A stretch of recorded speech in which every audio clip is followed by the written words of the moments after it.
welcome to a very special episode of the Experience Strategy Podcast with Joe Pine, the author of the now in print Get It Everywhere You Get Books book, the Transformation Economy book, Dave Norton, an experienced futurist, and me, an expert in behavior change and motivation, Aransas Savas.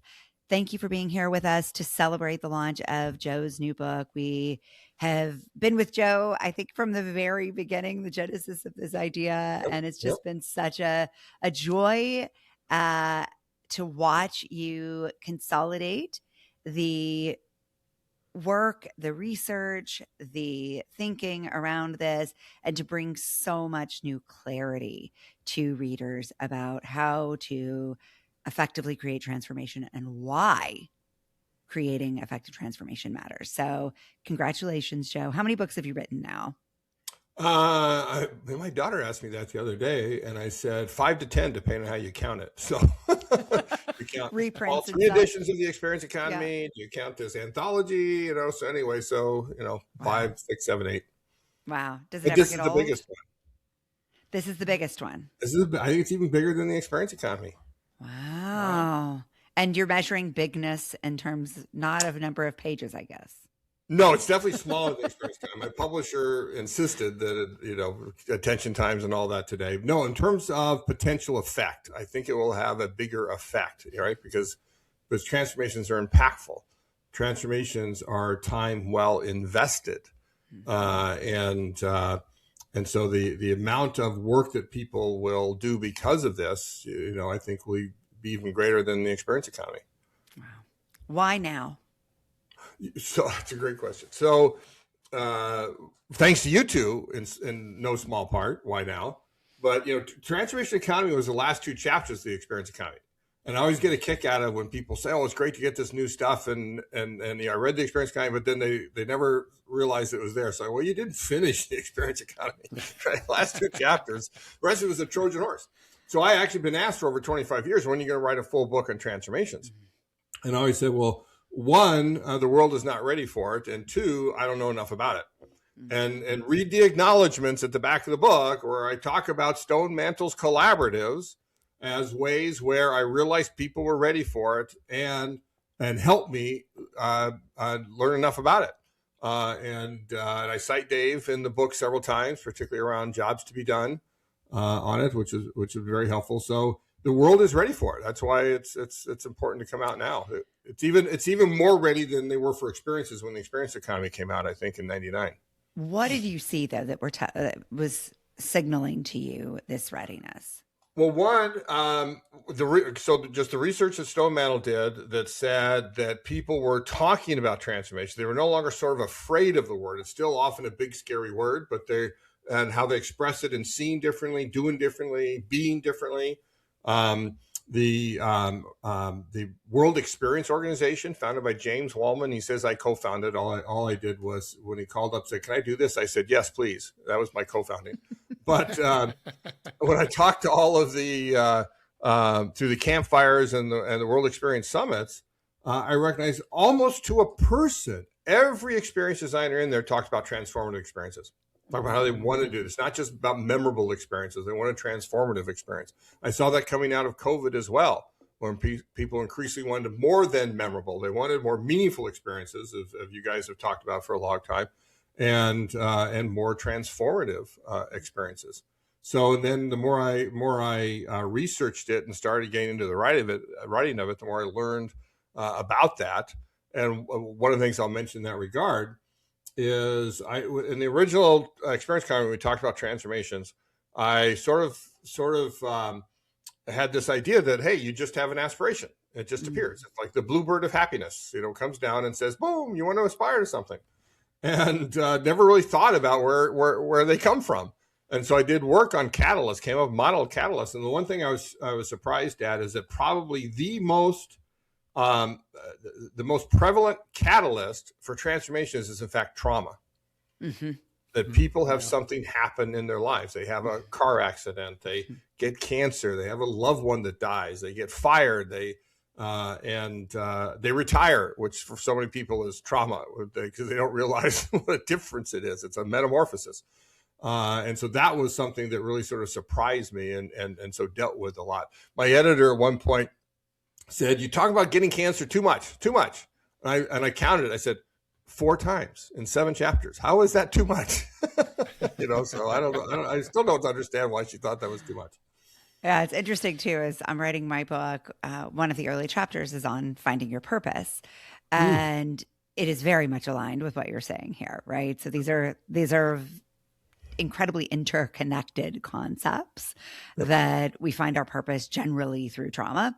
And the closer in it is to us directly or to someone we care about or our next door neighbor, the more meaningful that becomes, right? Because I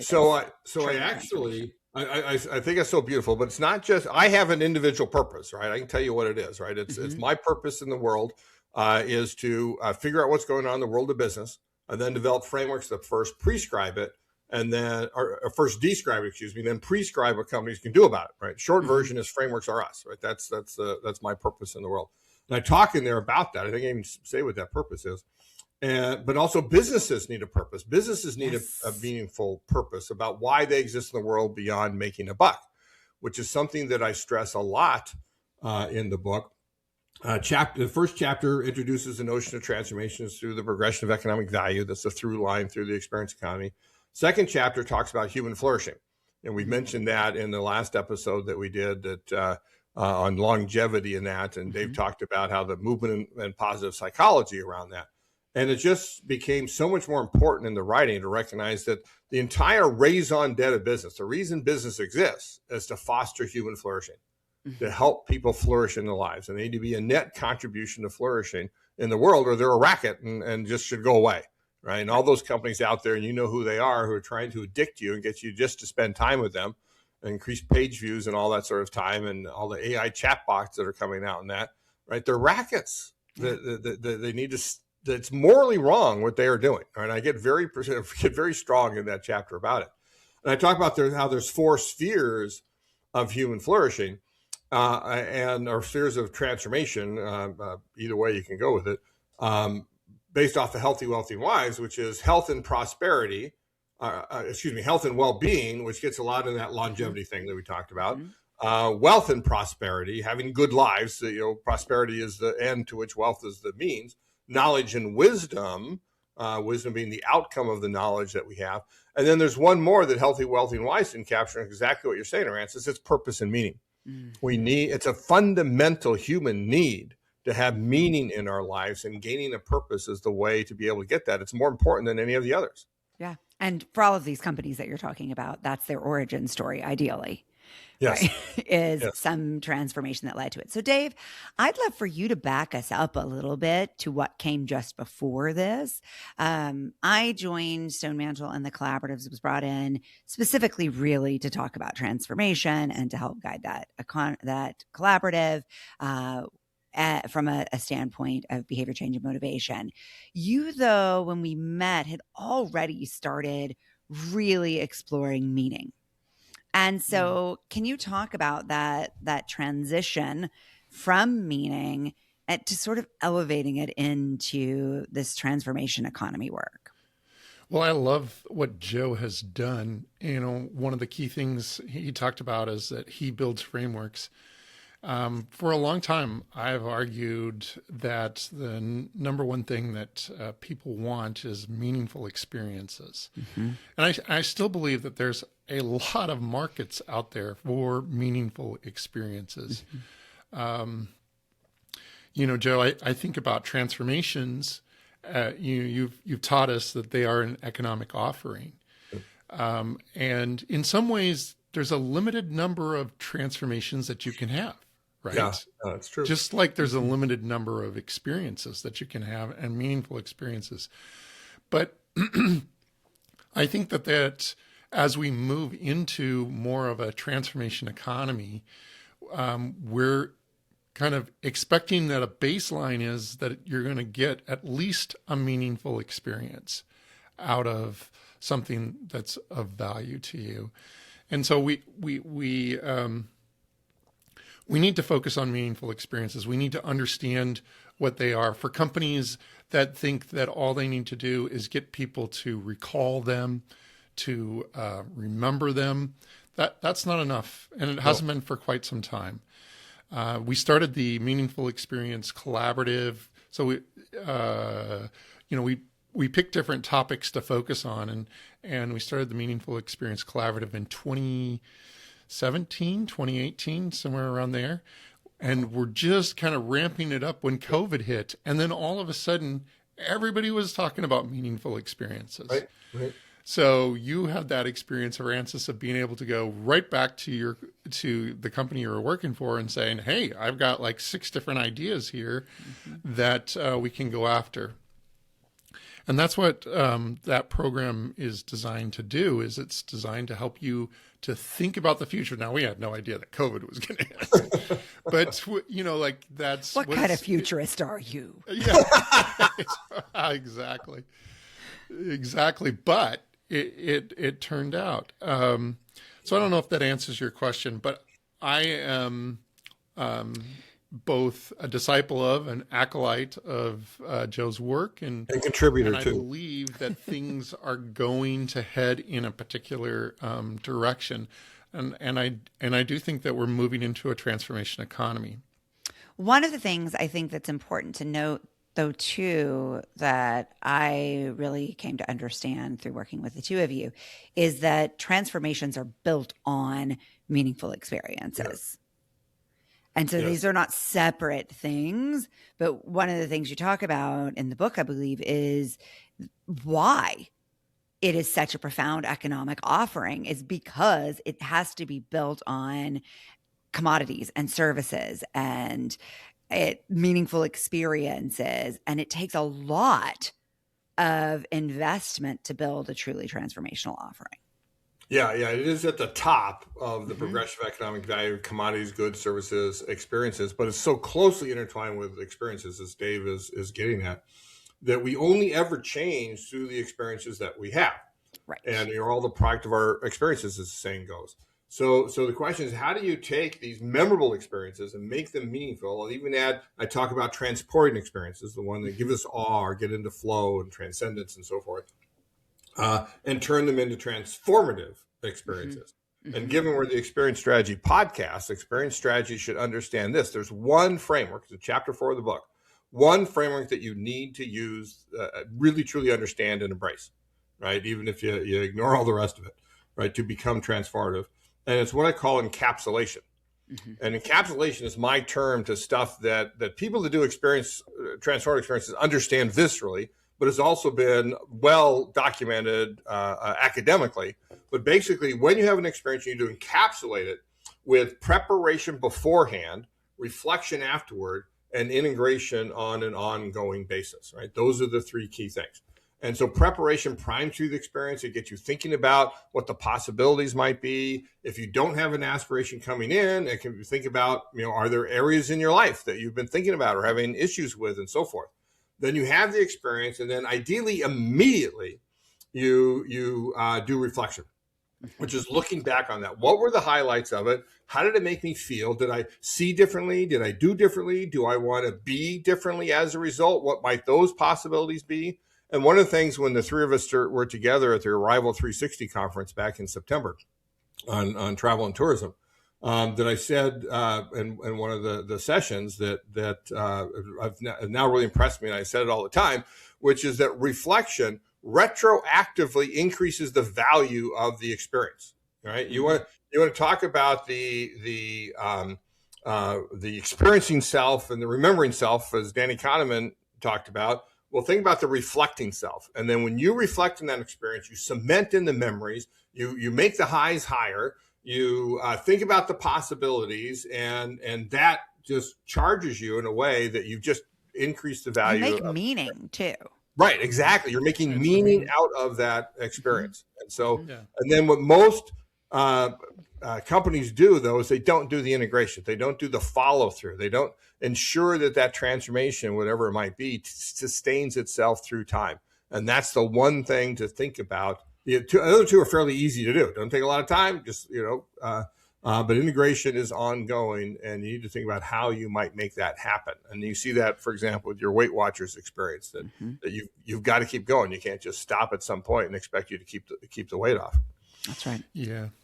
I think we have like models for how companies can manage integration. SaaS is a software model. Subscription is a perfectly good model. The number one reason why people don't integrate, or why companies don't support integration, is because they're getting paid for the event. Right. Whatever the event is, and then after the event is done, they don't get paid from that. And that's what needs to change, is that you need to get paid on the demonstrated outcomes that your customers achieve. And those outcomes have to be measured over time.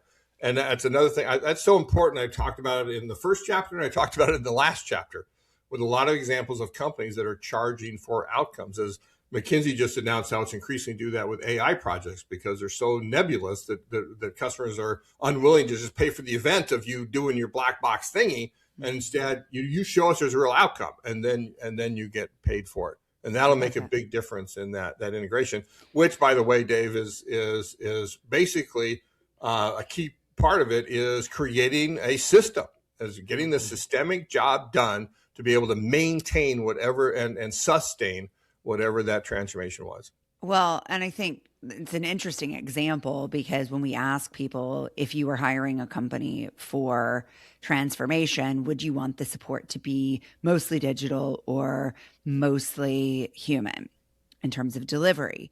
And there was some bias toward human delivery, but this was 2 years ago. And I can promise you it would be right down the center now. And it's something that AI is actually very good at. Exactly. That's where I'm going with this. Like, the gaps, the hard things about delivering on transformation actually are made so much easier by current improvements in technology and the availability of it.